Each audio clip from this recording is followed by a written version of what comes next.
السلام علیکم. نن بیا ډېر عجیبه کارو شو. سپریم کورټ ماښام ناوخته عدالتونه کولاو شو، او کله چې داسې ناوخته عدالتونه کولاو شي نو قوم ډېر پریشانه شي، ځکه چې د عدم اعتماد په شپه باندې په نیمه شپه عدالت کولاو شو. د پارلیمنت فیصله معطله کړه او هغه تباهي چې راغلې ده نو اوسه پورې موږ د هغې بحران نه وځو. نن ولې عدالت کولاو شو او چیف جسټس صاحب فوري په دې اکشن ولې واغستو؟ د دې لږ پس منظر نه ځان خبر کړئ نو تاسو بیا د کیس نه پوه شئ. تاسو ته پته ده چې رژیم چینج نه پس د عمران خان پاپولاریټي سیوا شوه او ټول ادارې او حکومت د نگران چې دی د الیکشن نه د فرار لارې اختیاري، نو هغې کې ناکامي ورته کیږي. نو بیا هغوی دا چلو کو چې د الیکشن نه مخکې کمې داندلیانې کیږي هغه ټولې طریقې اپناو کی. همیشه به الیکشن د عدلیې نه ریټرنینګ افسران اغستل او هغوی په نگرانۍ کې به الیکشن کېدو. دې پورې الیکشن کمیشن تاسو ته پته چې څومره باعث دی د پاکستان تحریک انصاف خلاف هر غلطه فیصله هغوی کوي چې هغوی ته نقصان ورسي. نو هغوی دا فیصله کړې وه چې دې پیریډ به الیکشن هر روز به د بیوروکراسي نه حلو. هغوی یو خط لاهور های کورټ ته لیکلی و، نو لاهور های کورټ رجسټرار هغه درخواست چې دی چیف جسټس ته ولیږو، هغوی لا فیصله پې فاینل نه وه کړې او دوی دا فیصله وکړه چې هغوی موږ ته انکار وکړو، نو موږ د بیوروکراسي نه ریټرنینګ افسران لرو. د دغې خلاف د پی ټی آی وکیل دی عمر نیازي، هغه په لاهور های کورټ کې کیس وکړو چې دا د بیوروکراسي هغه افسران کم چې کمشنر دی، ډي سی دی، اے سی دی، هغه خو د تحریک انصاف خلاف انتهایی کارروایانې کوي. هر سړی په 3 MP او کې دننه کوي او چې کله د تحریک انصاف جلسې یا کنونشن یلته دفعه 144 ولګي، انتظامیه استعمال کی لارې ورته بندي. نو د دغه خلکو په نگرانۍ کې چې الیکشن اخو به فری اینڈ فیر نشي کېدی، او د پاکستان د الیکشن کمیشن د آرټیکل 51 مطابق فری اینڈ فیر الیکشن ډیر ضروری دی. نو د هغې دپاره په لاهور های کورټ کې درخواست وکړو چې د بیوروکراسي په ځای باندې دا هر اوس چې دي دا د عدلیې نه والی. هغې باندې لاهور های کورټ سټې ورکړه. په دغه بانه ځان ته الیکشن کمیشن جوړه کړه چې لاهور های کورټ الیکشن رکاو کو او هغوی فوري د آرډر کتو نه مخکې ټریننګ بند کو. دینه چې چیف جسټس قاضي فایزي څخه خبر شو، هغه فوري هنګامي ته ورنن خلک راوغوښته او ورته وی چې دا تاسو ولې کوئ. د قاضي صاحب هم کو تاسو خیالي په عدالت کې هر خبره عمران خان ته تاوي. تپوس یو کو چې عمر نیازي چرته د هغه سړي سره خو یې رشته داري نشته یا د هغه سره خو تعلق نه دی، نو ښکاره خلکو ته پته وه چې د څه مقصد دی.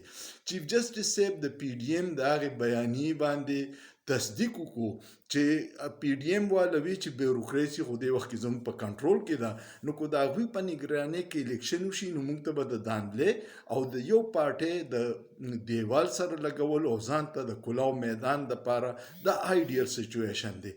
دغه فیصله د لاهور های کورټ نن چیف جسټس صاحب معطله کړه او وی چې نه دا کم کسان تاسو وایي د بیوروکراسي نه به هر روز هلې دغه فیصله یې برقرار وساتله. دا چې دا د الیکشن نه مخکې د داندلې یو منظم سازش دی.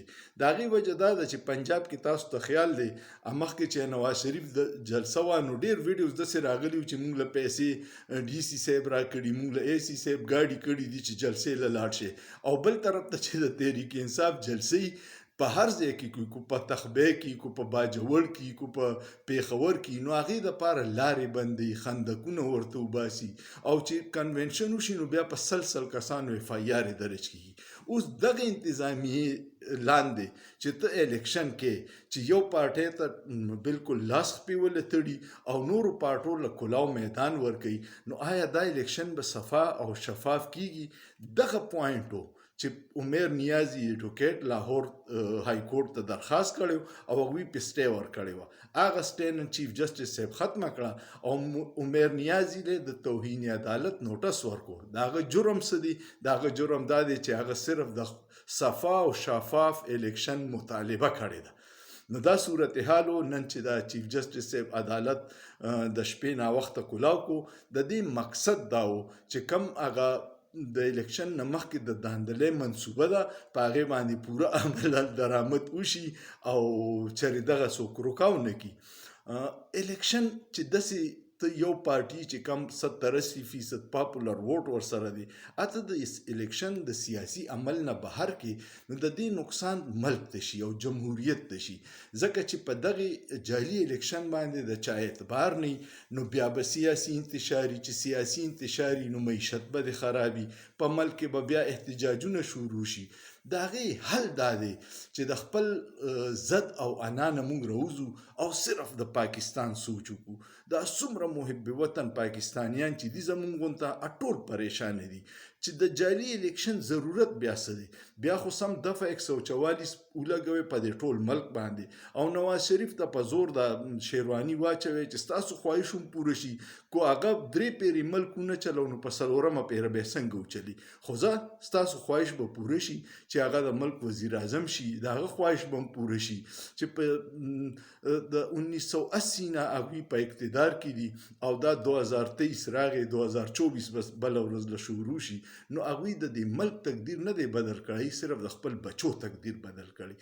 نو دغسې جعلي الیکشن یا دغسې الیکشن چې په کم کې د داندلۍ خط شي، په هغې باندې به نه د انټرنیشنل کمیونټي اعتمادي او نه به د پاکستان عوام مطمئن شي، الټه به نور انتشار شي. نو الله دې په پاکستان رحم وکړي او الله دې داسې وکړي چې پاکستان په صحیح جمهوري لاره باندې روان شي او د آئین او د قانون حکمرانی روان شي. اله به د عمل بچ کیږي. زمونږ د آئین او قانون نه چې څومره لرې کیږو، نو زمونږ د عدلیې نمبر 129 نمبر دی په انصاف کې، نو نور به ګیلې د چا نه کوو. ما وی چې دا نن د شپې عدالتونه کلاو شوي، د هغې ډیټیل درته ووایم، ځکه چې سبا به پروپیګنډه دا کیږي چې تحریک انصاف د الیکشن نه تښتېده خو چیف جسټس هغه موقع ناکامه کړه. چې تحریک انصاف د ټولو نه واحد پارټي ده چې نن سبا د هغې ته د الیکشن ډېر سخت ضرورت دی، خو د صفا او شفاف الیکشن ضرورت دی، د داندلۍ والا الیکشن ضرورت نه دی. امید لرم تاسو په دې ټول تفصیل پوه شوي. کو پوه شوئ نو کمنټ پې وکړئ، لایک ورکړئ او سوچ پې وکړئ. په سوچ کې څه ګناه نشته.